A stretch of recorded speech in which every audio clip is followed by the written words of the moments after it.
Hi, guys, and welcome to this week's episode of Autism Journeys. I'm really excited to have the wonderful Dr. Kelly Mahler on the show today.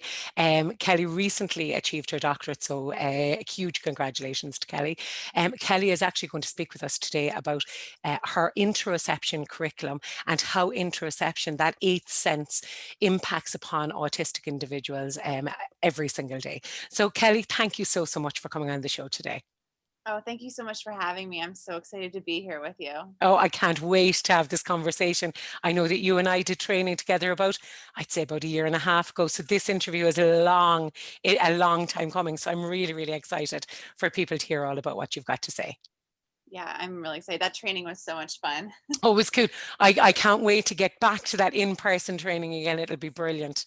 Do you Yes, know? So yes. Kelly, I'm going to get started because I know that both of us are exceptionally busy with small people and work and so on. So I suppose just before we even get into the interception curriculum piece, can you tell me when you first started to engage with individuals on the autism spectrum?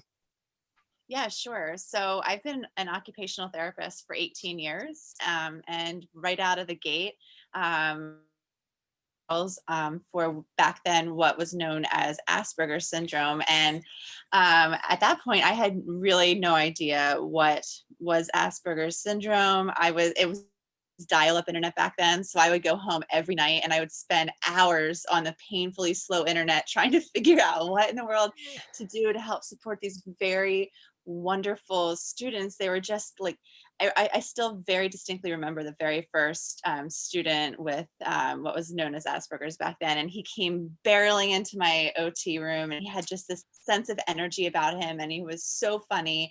And he was just like, "Hi, my name's Devin and I can't wait to meet you." And I was like, oh, like he was just so like, just exudes such friendliness. And I was just hooked ever since then. And my career has just evolved to working with all different ages, all different personalities of people across the spectrum. And I just feel like it's been such a lucky path of mine, and it's Yeah. been a real passion to support and get to know so many wonderful people. Fab, fab. So Kelly, can you tell my listeners what interception actually is in both technical and in real terms? What Asperger's is that No, what you're? what interoception is Oh, in okay, I'm both. Yeah. sorry. Perception, don't let the fancy long words scare you. It is refers to a sense within our bodies, and it is the sense that allows us to notice feelings coming from our bodies, or what is the internal condition of our body. So interoception is what helps us to feel a racing heart or a growling stomach or tight muscles, and being able to notice those body feelings is what provides us with clues to our emotions, that as a clue that we're hungry. Or if we notice a racing heart, our brain can use it as a clue that maybe we're feeling nervous or anxious. So interoception is what provides us with this very tight body emotion connection. Okay. Okay. And I know that when I did the training with you, you mentioned both affective and homeostatic emotion. So can you explain to people what both of those terms mean, please? Yes. So interoception allows us to experience both types of emotions, as you mentioned. So interoception allows us to experience the affective emotions, and those are the more traditional emotions that we think of, like anxiety and joy and excitement and frustration and boredom. But then also interoception underlies our ability to experience our what scientists call homeostatic emotions, and those are emotions like hunger and thirst and pain and illness and need for the bathroom. And so interception and our body signals, interception allows us to feel these body Yeah. signals that give us clues to both types of emotions. Yeah, absolutely. And can I ask you, Kelly, then when did you first start looking into interception, or what convinced you to work with it more intensely? Yeah, I really got into the topic when I was helping a friend of mine, Dr. Brenda Smith Miles, revise a book that she had originally wrote a long time ago when we were revising it. It was a book on sensory issues Yeah. for people on the autism spectrum. And through the research on that book, at that point in time, I had I knew about interoception, but I thought it was honestly, I thought it was a toileting thing. I had no idea Yeah. like what it really meant and how impactful it is on our lives.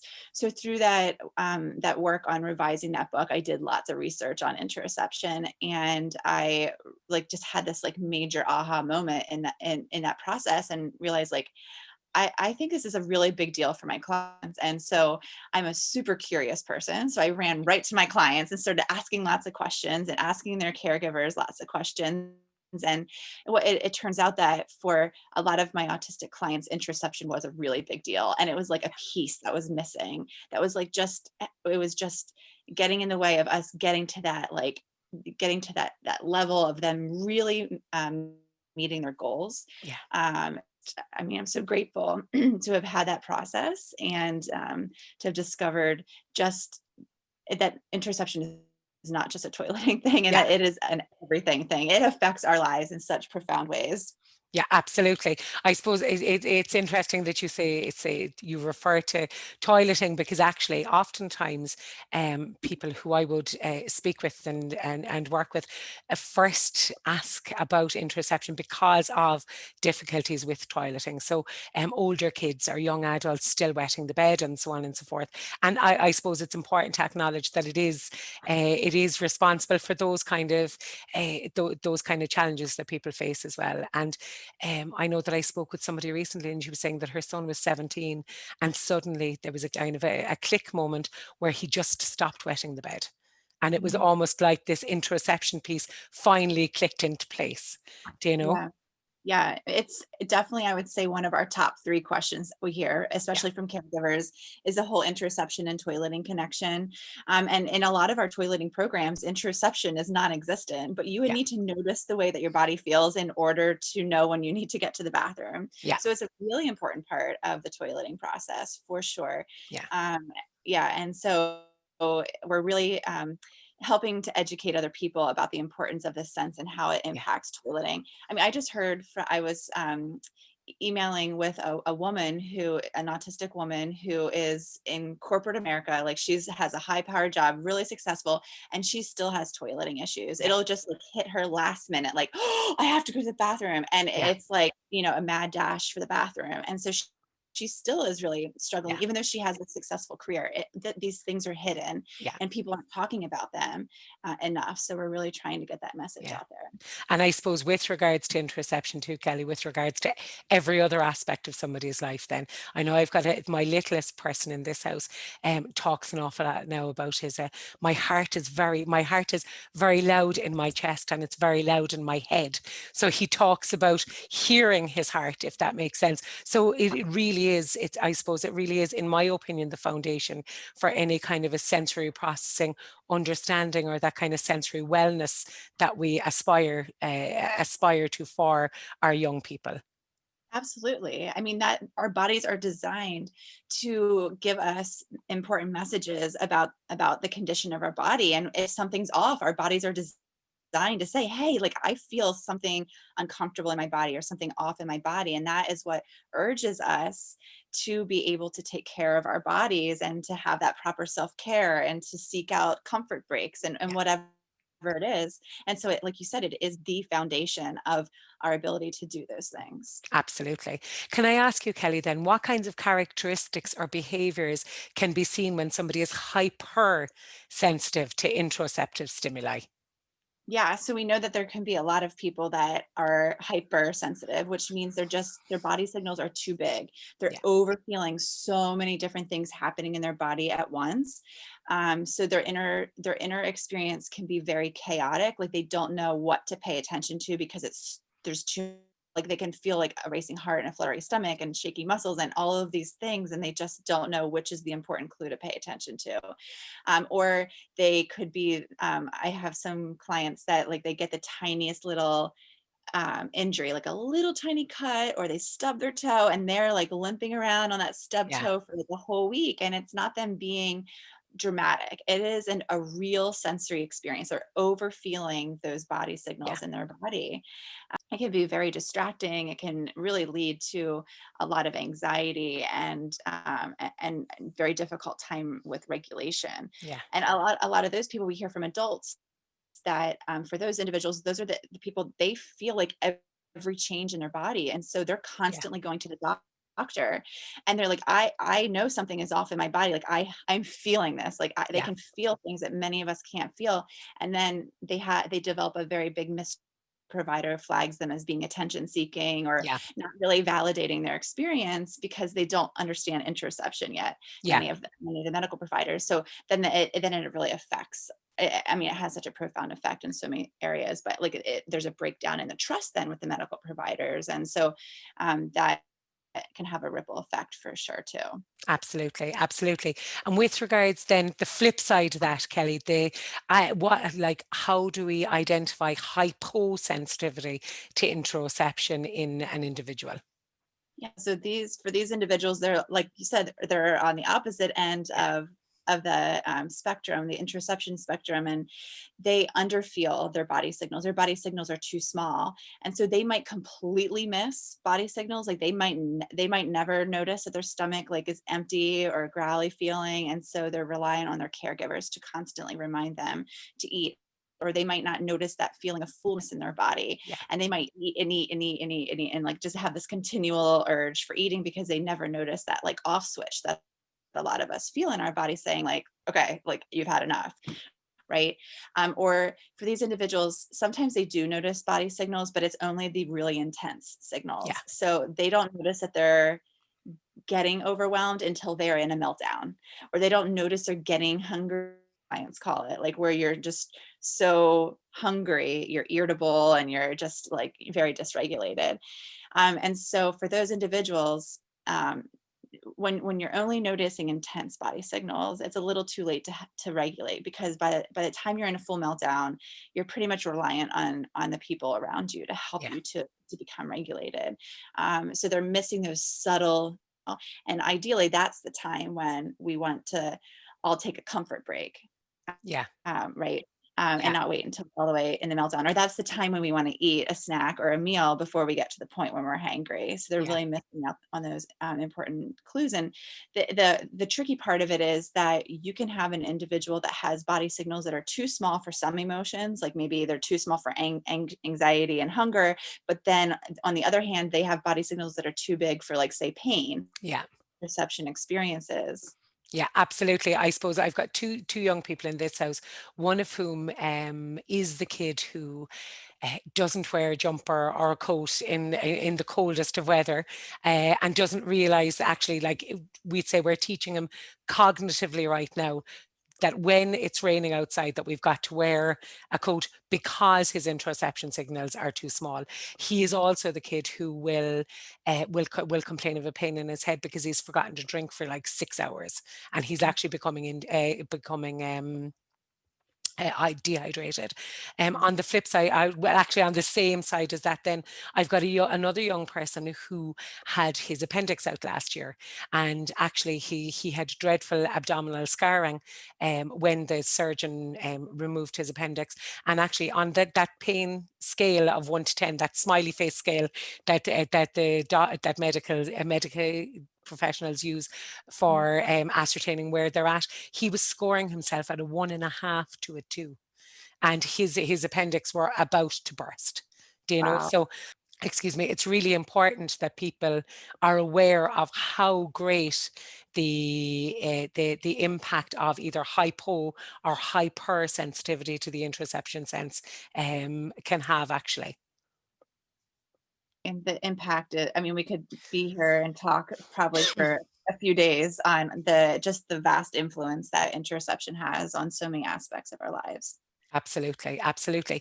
Can you tell me, Kelly, about your Interoception curriculum then? Can you tell people what it is and how people can access it and everything there is to know about it? Yeah, so the Interception Curriculum, it was born out of lots and lots of years of trying all different types of strategies, making lots of mistakes, getting lots of really incredible feedback from my autistic clients and also other clients, and we developed I should say, first of all, what we know right now is that the only evidence-based intervention for improving introception is something called mindfulness or Yeah. body mindfulness. And that's being able to pay attention to your body in the present moment. And while we all many of us probably have heard of mindfulness before, Yeah. right? And we know there's a lot of benefits, but for a lot of my clients and even for like myself, like mindfulness is incredibly hard. And there's traditional mindfulness has a lot of mismatches for where my clients are right now in this Yeah. moment. So it's an abstract, or it requires a lot of attention. It requires a lot of cognition. It requires a safe relationship with your body. Like it has a lot of aspects of it that's a mismatch. So Yeah. what I did and my colleagues they did, we took the evidence and we know we need to be doing mindfulness, but we adapted it and made it more available and successful for our clients. So what the Interception Curriculum is, it puts together a lot of strategies that we call IA builders. And IA builders, or interoceptive awareness builders, are adapted forms of mindfulness. And the Interception Curriculum provides a framework of how to use these IA builders in a step-by-step process. Because before we put together the curriculum, we had all of these IA builders that we were using and they were really successful, but we were hearing feedback from professionals out there trying to do this work, and they're like, this is so new to so many of them. And so they kept asking, like, I don't, like, what do I do first? What do I do second? What do I do third? And we realized that people needed a step-by-step process to follow just because it's so new. So that's why we put together the curriculum. And so it is a step-by-step recipe essentially on how to build your body signals and then give meaning to what you're noticing, Yeah. like being able to link those body signals to the emotion. And the good part about having a very systematic process to follow is that we can put lots of research behind it. It's easier to research when you can give it to other clinicians or professionals or even caregivers to use and say, like, try this and measure your outcomes. And we're having amazing outcomes in our Fantastic. research studies. Yeah. Fantastic. No, I'm not sure whether or not you'll even be able to do this because of the short time that we have and so on, and whether or not would you be able to give me an example of one of those strategies in play for anybody who might want to know more about it? For sure. So one of the things, the way that we adapted the mindfulness is that we, in the first part of the Introception curriculum, we break down, chunk the body into 15 different body parts. And so lesson number 1 is all about noticing the way your hands feel. And that has been so successful because focusing on just one body part rather than your whole Yeah. body at once is so successful for so many people, myself included. And so we do lots of really fun things to evoke sensations in the hands and give that practice noticing the way your hands can feel. So we might have a stress ball and squeeze a stress ball for 10 seconds. And how does that make your hands feel? And so we give lots of really concrete practice, noticing the way your hands can feel.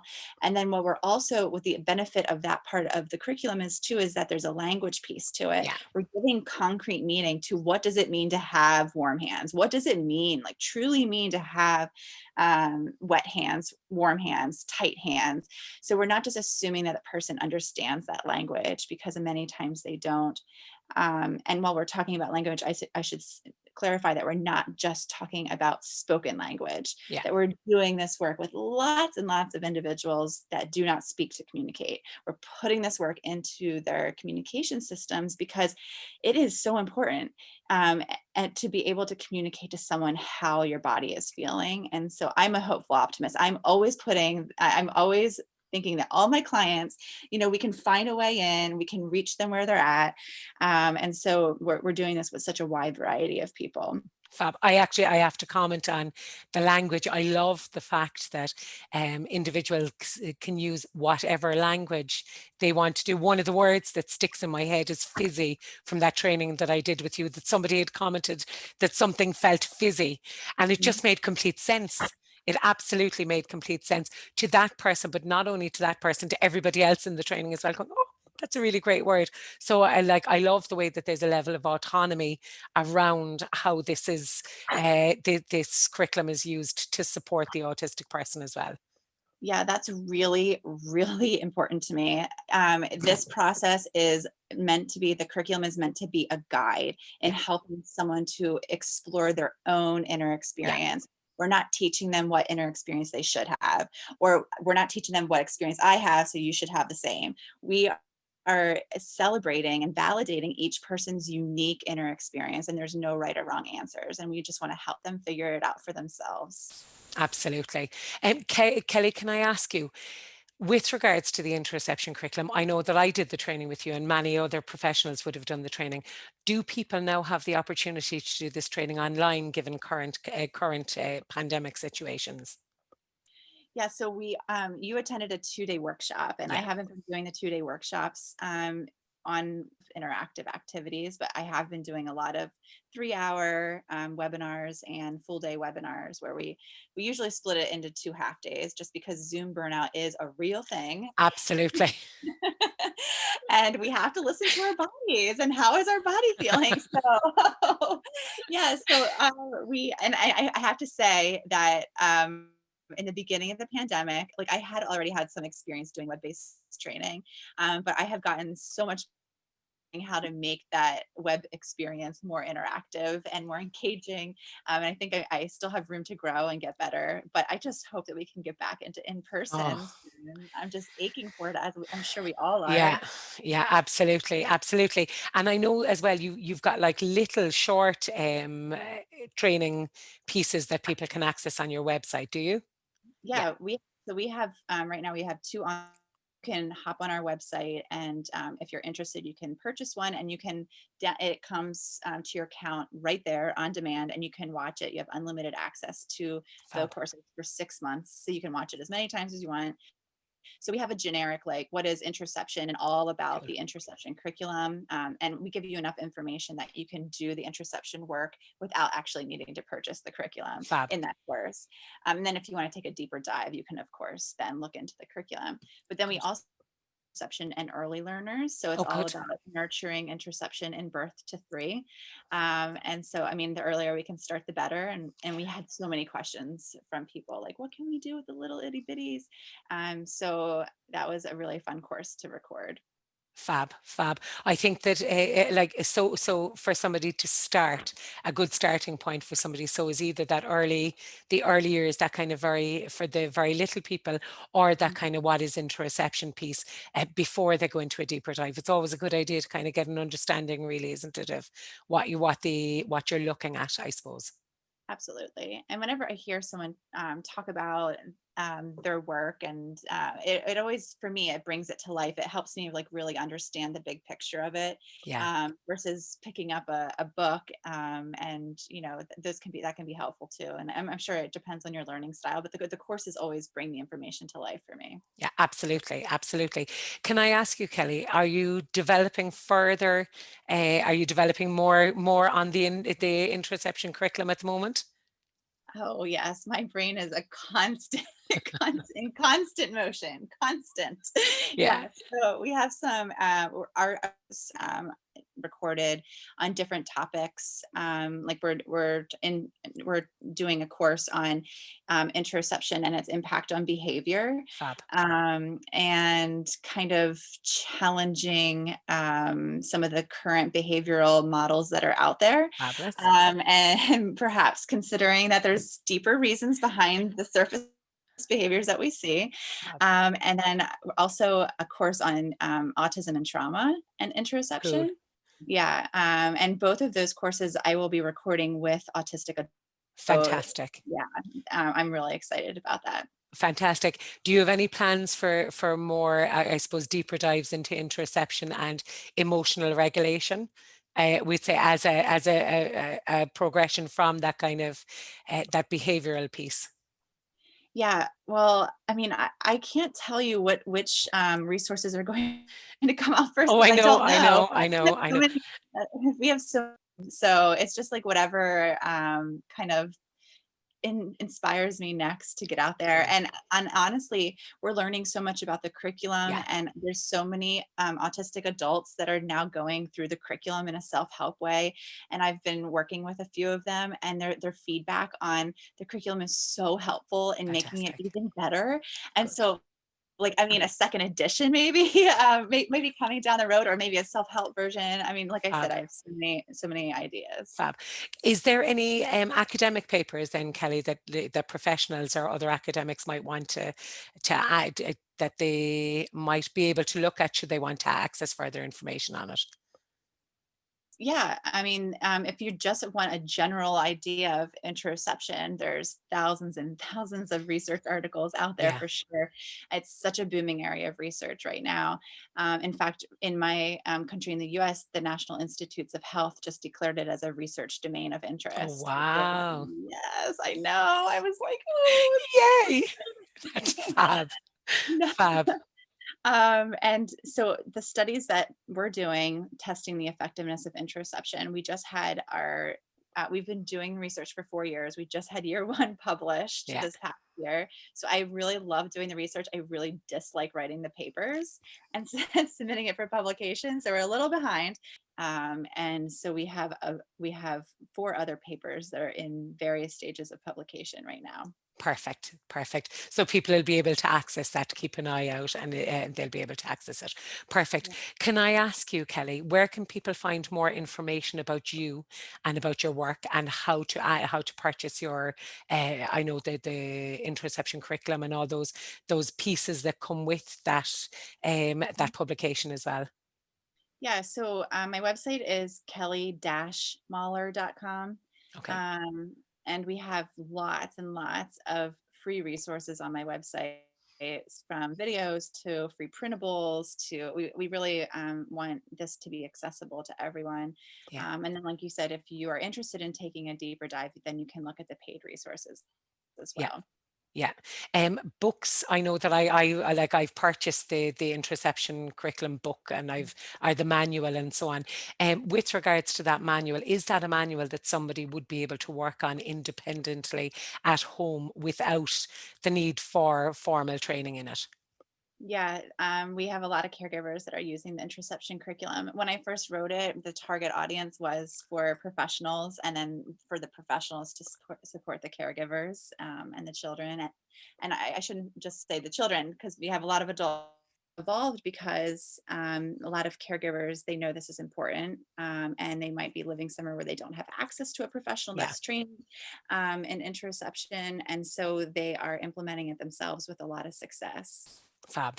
Fab. No, it's definitely a very accessible curriculum. It's a very accessible product, and it's very accessible and easy to implement. It's very easily and clearly laid out for somebody to follow, in my opinion.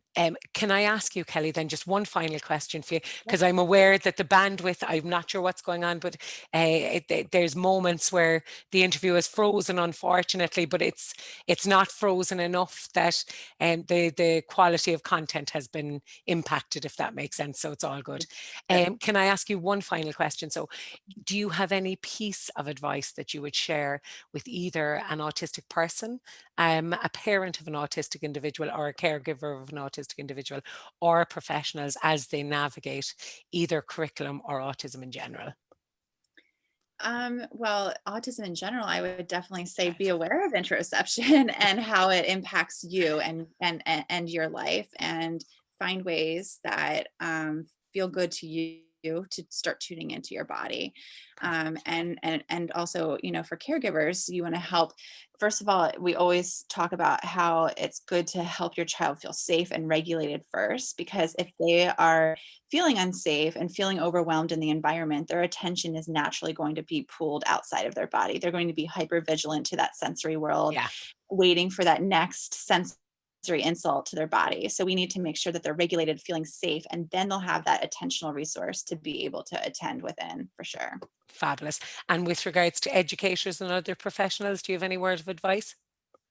Yes, get trained in it. I get so many emails and messages from these caregivers and autistic people themselves learning about interoception, and just trying to find professionals that are trained. And we're not quite at that place yet. So Yeah. we're still educating people and trying to get people up on knowing that interoception is not a toileting thing like I Yeah. once thought, Yeah. and knowing just how important it is and how to support interoception growth in an evidence-based and kind way. Yeah.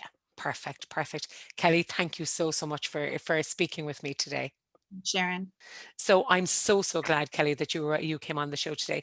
I will say though that I'm really excited at the thoughts of speaking to you again in a couple of weeks' time and looking at this groundbreaking piece of research in much more depth and showing people exactly how it can be applied to the autistic young person's life, right the ways through the autistic person's lifespan, so that the adult, the autistic adult, is also supported. And I suppose also to show educators and other clinicians and so on and so forth how beneficial this curriculum would be to apply to their practices. Great. I can't wait. Perfect. Kelly, thanks a million. Yeah. Thank you, Sharon.